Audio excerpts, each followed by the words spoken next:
Hoy ha llegado el primer grupo a Mijas Pueblo. El concejal de turismo ha acompañado a los visitantes que a su llegada han participado en una simbólica izada de bandera de su país.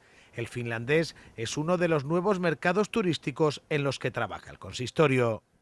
Desde el Departamento de Turismo estamos realizando diferentes visitas a turoperadores y agencias de viaje y igualmente a toda agencia de viaje de países emergentes, ya bien sea Finlandia, Dinamarca, Polonia, Ucrania, Rusia, etcétera, etcétera, etcétera. Y afortunadamente hoy hemos empezado a tener la visita de ciudadanos finlandeses y para tener una muestra con ellos, un detallito, pues hemos decidido pues izar la bandera de Finlandia junto con la de España y la de Andalucía. Las visitas serán los lunes. Los grupos recorrerán el centro histórico y podrán disfrutar de los principales puntos de interés de Mijas Pueblo. Van a venir alrededor de 1000 y pico finlandeses a Mijas y van a venir todos los lunes a partir de las 10 de la mañana hasta las 12 y media. Van a seguir viniendo todos los lunes y los finlandeses vienen en vuelos charter los sábados, luego las agencias les venden la excursión de Mijas y hoy en concreto hemos tenido la visita de esos ciudadanos.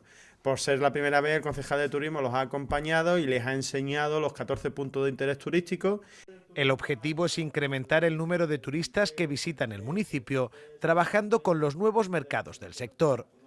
Es fundamental que ya que tenemos bien asentado el turismo japonés, el turismo inglés, el turismo británico, pues empezar a contactar con países emergentes para poder exhibirles y enseñarles las excelencias turísticas que tenemos.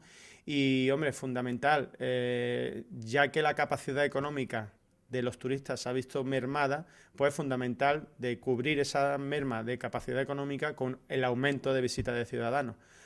Turismo ha iniciado una rueda de contactos con turoperadores finlandeses, polacos, ucranianos, chinos y coreanos, que se traducirá en el incremento de visitantes de estas nacionalidades.